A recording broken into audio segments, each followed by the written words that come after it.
We provide you the platform to turn your dreams into reality. Give wings to your aspirations with KR Mangalam University.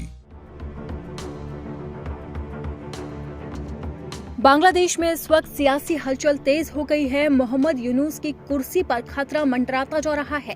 यहां तक कि अब उन पर इस्तीफे का दबाव भी बनता जा रहा है, जिसके बाद कहा जा रहा है कि इस दबाव की वजह से मोहम्मद यूनुस इस्तीफा भी दे सकते हैं। वहीं अब अपने ऊपर बढ़ते खतरे को देखते हुए मोहम्मद यूनुस ने जहर उगलना शुरू कर दिया है। मोहम्मद यूनुस ने भारत के खिलाफ एक बड़ा आरोप लगाया है और भारत के खिलाफ जहर उगलना शुरू कर दिया है। मोहम्मद यूनुस ने बांग्लादेश के मौजूदा संकट के लिए भारत को जिम्मेदार ठहराया। बांग्लादेश के राजनीतिक गठबंधन नाइकर ओइका के अध्यक्ष मुहद्दर रहमान मन्ना ने यूनुस से मुलाकात की और उन्होंने दावा किया कि मोहम्मद यूनुस ने कहा है कि बांग्लादेश में मौजूदा संकट उनके देश में भारतीयों की वजह से है और भारत की साजिश का परिणाम है कि बांग्लादेश इस वक्त मुसीबत में घिरा है। यूनुस ने यह भी कहा कि इसके लिए पूरे देश को एकजुट होने की आवश्यकता है। आपको बता दें कि पिछले लंबे समय से यूनुस के खिलाफ विरोध प्रदर्शन बढ़ता जा रहा है। बांग्लादेश की सड़कों पर प्रदर्शन हो रहे हैं। वहीं बांग्लादेश की प्रमुख राजनीतिक पार्टी बीएनपी ने तो चुनाव की मांग तक तेज कर दी है।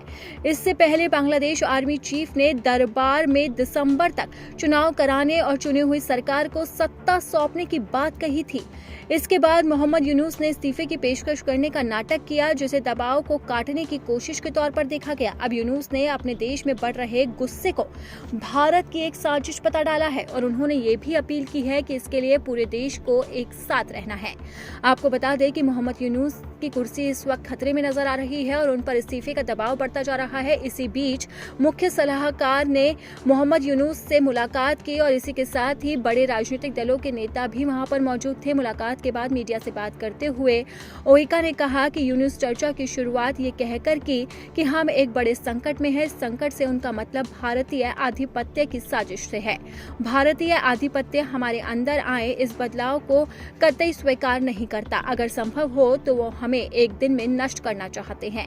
इसके लिए वो हर संभव कोशिश कर रहे हैं। ये उनके शब्द थे। यानी इस बयान से साफ है कि मोहम्मद यूनुस अब अपने ऊपर आए संकट को भारत के ऊपर थोपना चाहते हैं और उन्होंने साफ तौर पर शब्दों में कहा है कि ये सब भारत की साजिश है। आपको बता दें कि जब से उनकी कुर्सी पर संकट गहराया है तब उन्होंने इस्तीफे का नाटक भी किया था। हालांकि अभी तक उन्होंने इस्तीफा नहीं दिया है, लेकिन उनके खिलाफ बांग्लादेश की सड़कों पर लगातार प्रदर्शन हो रहे हैं। इसलिए मंथन का दौर भी जारी है। मोहम्मद यूनुस लगातार बैठकें कर रहे हैं और एक बैठक के अंदर ही उन्होंने भारत के खिलाफ जहर उगला है। यूनुस ने कहा कि अवामी लीग की गतिविधियों पर प्रतिबंध लगाए जाने के बाद देश को अस्थिर करने के प्रयास चल रहे हैं। यूनुस ने यह भी कहा कि अगर निष्पक्ष चुनाव नहीं हो पाए तो उन्हें ग्लानि होगी। यूनुस ने इस बात पर जोर दिया कि वो अब युद्ध जैसी स्थिति से गुजर रहे हैं।